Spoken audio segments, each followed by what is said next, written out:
Hello दोस्तों, ARG educational journey में आपका स्वागत है।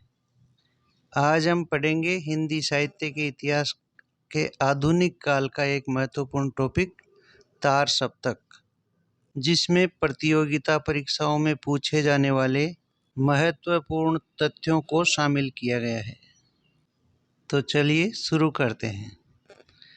प्रयोगवादी काव्य धारा का प्रारंभ किस पुस्तक के प्रकाशन से माना जाता है? इसका उत्तर है तार सप्तक से। अगला प्रश्न है, तार सप्तक के संपादक कौन थे? इसका उत्तर है अज्ञेय। अगला प्रश्न है, तार सप्तक का प्रकाशन कब हुआ? इसका उत्तर है 1943 ईस्वी में। अगला प्रश्न है, प्रयोगवादी काव्य धारा का प्रारंभ कब से माना जाता है? इसका उत्तर है 1943 ईस्वी से। अगला प्रश्न है, प्रयोग अपने आप में इष्ट नहीं वरन वह साधन है, यह कथन किसका है? इसका उत्तर है अज्ञेय का। अगला प्रश्न है, किस काव्य धारा का विकास कालांतर में नई कविता के रूप में हुआ? इसका उत्तर है प्रयोगवाद। अगला प्रश्न है, तार सप्तक में कौन कौन से 7 कवियों को शामिल किया गया था? इसका उत्तर है सच्चिदानंद हीरानंद वात्स्यायन अज्ञेय, गजानन माधव मुक्तिबोध, नेमित चंद्र जैन, प्रभाकर माचवे, भारत भूषण अग्रवाल, गिरिजा कुमार माथुर और रामविलास शर्मा। इन कवियों को ट्रिक के माध्यम से भी याद कर सकते हैं दोस्तों। इसकी ट्रिक है एगने प्रभागीरा। अगला प्रश्न है, दूसरा सप्तक के 7 कवि कौन कौन थे? इसका उत्तर है भवानी प्रसाद मिश्र, हरि नारायण व्यास, नरेश मेहता, रघुवीर सहाय, शमशेर बहादुर सिंह, शकुंतला माथुर तथा धर्मवीर भारती। इन कवियों को भी ट्रिक के माध्यम से याद कर सकते हैं दोस्तों। इसकी ट्रिक है भवानी हरि नरेश रघुवीर शमशेर शकुंतला धर्मवीर। अगला प्रश्न है, तीसरा सप्तक में कौन कौन से कवियों को शामिल किया गया था? इसका उत्तर है प्रयाग नारायण त्रिपाठी, केदारनाथ सिंह, कुंवर नारायण, विजय देव नारायण शाही, मदन वात्स्यायन, कीर्ति चौधरी और सर्वेश्वर दयाल सक्सेना। इन कवियों को याद करने की ट्रिक देखिए दोस्तों।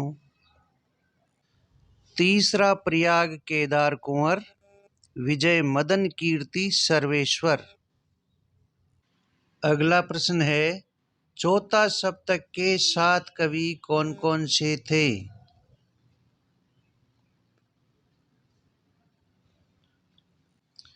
इसका उत्तर है राजेंद्र किशोर, राजकुमार कुंभज, अवधेश कुमार, श्रीराम वर्मा, नंद किशोर आचार्य, सुमन राजे और स्वदेश भारती। इन कवियों को याद करने की ट्रिक देखिए दोस्तों। राजेंद्र, राजकुमार, अवधेश, श्री राम, नंद, सुमन, स्वदेश। इन कवियों को ट्रिक के माध्यम से ही याद कर सकते हैं दोस्तों। अगला प्रश्न है, दूसरा सप्तक कब प्रकाशित हुआ? इसका उत्तर है सन 1951 ईस्वी में। अगला प्रश्न है, तीसरा सप्तक का प्रकाशन वर्ष क्या है? इसका उत्तर है सन 1959 ईस्वी। अगला प्रश्न है, नरेश मेहता किस सप्तक के कवि हैं? इसका उत्तर है दूसरा सप्तक। अगला प्रश्न है, मदन वात्स्यायन किस सप्तक के कवि हैं? इसका उत्तर है तीसरा सप्तक। अगला प्रश्न है, सर्वेश्वर दयाल सक्सेना किस सप्तक के कवि हैं? इसका उत्तर है तीसरा सप्तक के। अगला प्रश्न है, तार सप्तक के कवियों को राहों का अन्वेषी किसने कहा है? इसका उत्तर है अज्ञेय जी ने। अगला प्रश्न है, तार सप्तक की समीक्षा करते हुए इस काव्य प्रवृत्ति का नाम प्रयोगवाद किसने दिया? इसका उत्तर है आचार्य नंद दुलारे वाजपेयी ने। अगला प्रश्न है, प्रयोगवाद का सबसे बड़ा दोष किसे माना गया है? इसका उत्तर है लोक कल्याण की उपेक्षा। अगला प्रश्न है, प्रयोगवाद को प्रतीकवाद क्यों कहा जाता है? इसका उत्तर है क्योंकि यह कविता नवीन प्रतीक विधान से युक्त है। अगला प्रश्न है, प्रयोगवाद किस सप्तक के प्रकाशन के साथ नई कविता में परिवर्तित हो गया था?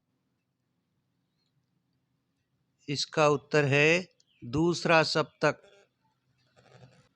तो दोस्तों, आज का ये वीडियो यहीं समाप्त होता है। अगर आपको इस वीडियो की विषय सामग्री अच्छी लगी हो तो इसे लाइक कर दें और अपने मित्रों के साथ शेयर करें और इस चैनल को सब्सक्राइब करें। मिलते हैं अगले वीडियो में। धन्यवाद।